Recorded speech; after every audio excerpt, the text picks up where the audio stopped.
Hey everyone, welcome back to my channel. I'm Mike, and today we're talking about something that almost every foreigner dreams about before moving here to the Philippines. Living in paradise, enjoying warm weather year-round, meeting friendly people, and stretching your retirement income much further than you ever could back home. And if you're from my country, the USA, sometimes it felt like I was laying all of my cash out on the living room carpet, only to have the cost of living vacuum cleaner just suck it all up for me. But the Philippines offers a different challenge, and that is something that many newcomers run into almost immediately. They want all of the conveniences they had in the West, and for the most part, the larger metropolitan areas will provide all of those conveniences. Reliable high-speed internet and very few brownouts. You could live in BGC while enjoying that Western lifestyle. But in BGC, you'll be paying a premium. And for many foreigners, the number one reason why they come to the Philippines is to save money. Now, you might be that foreigner who wants to live as cheaply as you can, but at the same time enjoy that coveted Western lifestyle. If so, this video is for you. But before watching, please give this video a thumbs up because it'll help me grow my channel. And if you haven't already done so, please subscribe to my channel. Also, remember that bell notification. Okay, I'm going to share my research coming up.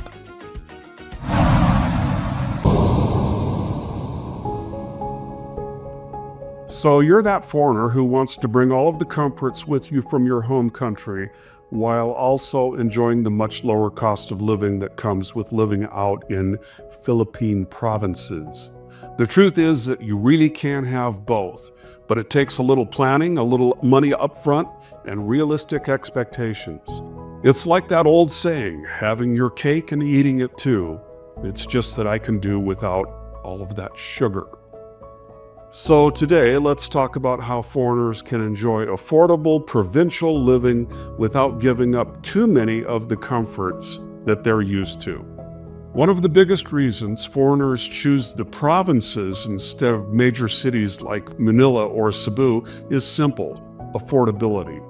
Housing is dramatically cheaper, land is cheaper, utilities are often lower, traffic is lighter, the air is cleaner.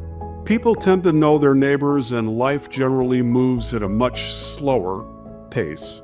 Instead of spending $1,500 or $2,000 a month just to survive in a major city, many retirees find that they can live comfortably in provincial areas for hundreds of dollars less every month.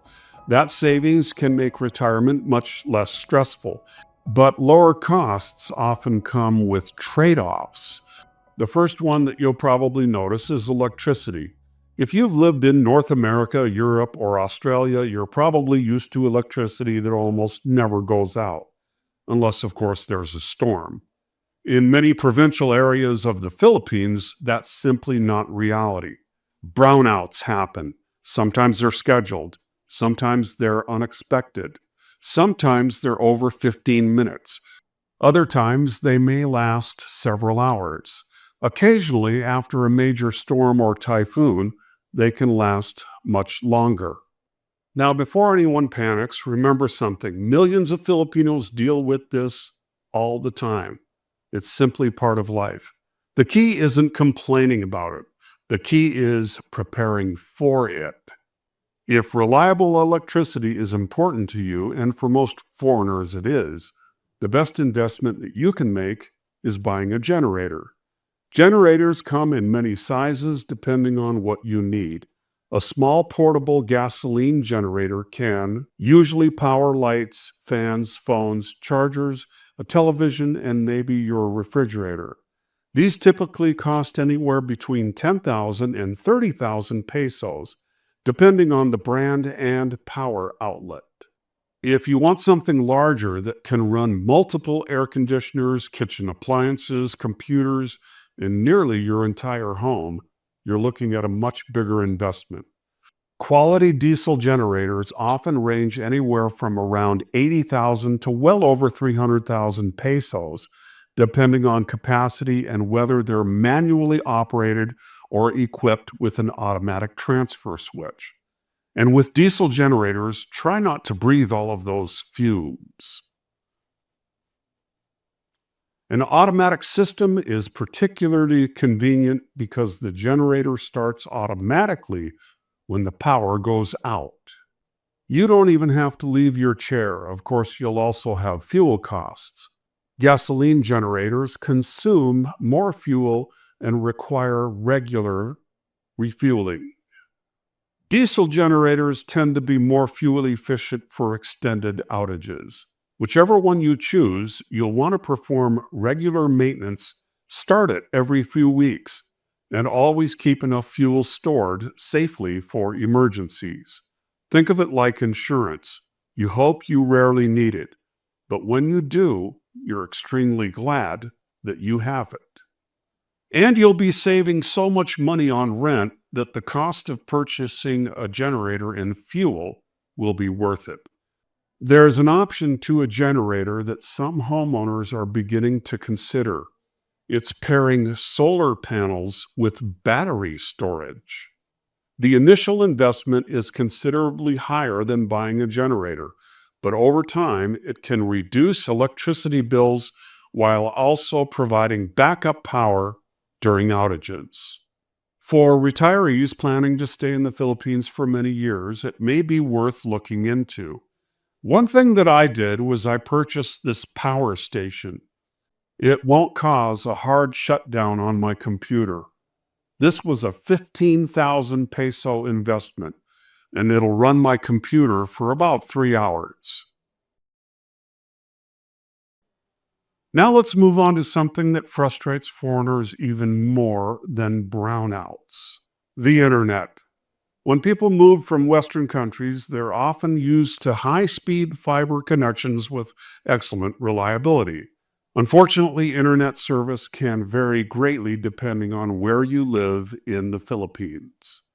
If you're living inside a large city, fiber internet is often available from multiple providers. But once you move farther away into rural areas, things can change quickly. Some locations still rely on older wireless systems. Others experience frequent outages. Some areas have limited bandwidth during peak hours. And there are places where internet service is simply unreliable no matter which local provider you choose. But hey, the caveman got along just fine without internet. Unfortunately, we don't live in the Stone Ages. So if all you do is browse Facebook or watch a few YouTube videos, that may not bother you much. But if you work online, operate a YouTube channel, trade stocks, have Zoom meetings, or simply enjoy streaming movies without constant buffering, reliable internet becomes extremely important. Fortunately, there's now an excellent option for many provincial residents: Starlink. Starlink has been a game changer for thousands of people living in remote parts of the Philippines. Instead of depending on local cellular towers or aging infrastructure, Starlink connects directly to satellites orbiting the Earth. That means that many areas that previously struggled with slow internet can now enjoy speeds that are more than adequate for streaming, video calls, gaming, and running online businesses. The upfront cost for Starlink equipment in the Philippines is generally around 18,000 to 25,000 pesos, depending on promotions and packages. Monthly service typically costs around 2,700 to 3,000 pesos. Now, before someone says that's expensive, let's compare it to what many retirees spend every month. If dependable internet allows you to keep working remotely, operate a YouTube channel, manage investments, or simply stay connected with family halfway around the world, that monthly expense often becomes one of the best investments that you can make. Installation is surprisingly simple. The satellite dish just needs a clear view of the sky. Avoid placing it under large trees or directly beside tall buildings that block the signal. Many users simply mount it on the roof of their house or on a pole beside their home. Once installed, it largely takes care of itself. Now, is Starlink perfect? No. Heavy tropical rain can occasionally affect speeds for short periods. Power outages will still interrupt your connection unless your modem and Starlink equipment are connected to a generator or battery backup. That's why many experienced expats combine both solutions, generator plus Starlink. When the power goes out, the generator starts. Then Starlink keeps working. Life continues almost uninterrupted. For people who rely on internet every single day, that combination can dramatically improve quality of life. And to say nothing of the fact that you can continue enjoying your high-speed internet while that generator keeps the air conditioning going. Something else worth mentioning is expectations. Many foreigners arrive in the Philippines expecting everything to function exactly the way that it did back home. That's usually a recipe for disappointment. The Philippines is a developing country. Infrastructure continues improving every year, but it's still different from countries that have spent generations building massive electrical grids and communication networks. Instead of constantly comparing everything to where you came from, try appreciating what you're gaining. And there's food here everywhere, so try not to gain too much weight. But you are gaining lower living expenses. You're gaining beautiful scenery. You're gaining warmer weather. You're gaining a slower pace of life. You're gaining friendly communities where neighbors often know one another. You're gaining opportunities to enjoy retirement instead of worrying about having to work until you're 75 years old. That was a big one for me. When you zoom out and look at the big picture, occasional inconveniences become much easier to accept. Many long-term expats will tell you that after a few years, brownouts hardly bother them anymore. They know exactly what to do. Flashlights are ready, the generator starts, the refrigerator stays cold, the internet keeps working, life goes on. That's really the secret to enjoying provincial life. Preparation, not perfection. If you prepare for the realities of living in rural areas, you'll spend far less time being frustrated and much more time enjoying everything that the Philippines has to offer. And remember, no place on earth is perfect. Every country has its advantages. Every country has its problems. The Philippines simply has a different set of challenges than what many foreigners are used to. Fortunately, many of those challenges now offer affordable solutions. A generator solves the power problem. Starlink solves the internet problem.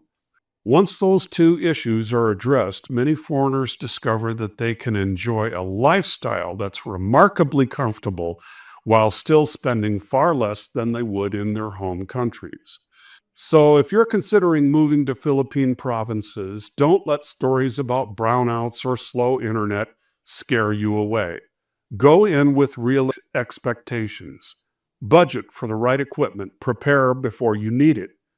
And you'll likely discover why so many retirees and expats eventually say they wish they had made the move years earlier. I'd love to hear from those of you already living in the Philippine provinces. How do you handle brownouts? Do you use a generator, solar power, battery backup, or Starlink? Share your experiences down in the comments because your advice could help someone who's planning their own move here to the Philippines. I hope you found this video helpful. Thanks for watching, and I'll catch you in the next video.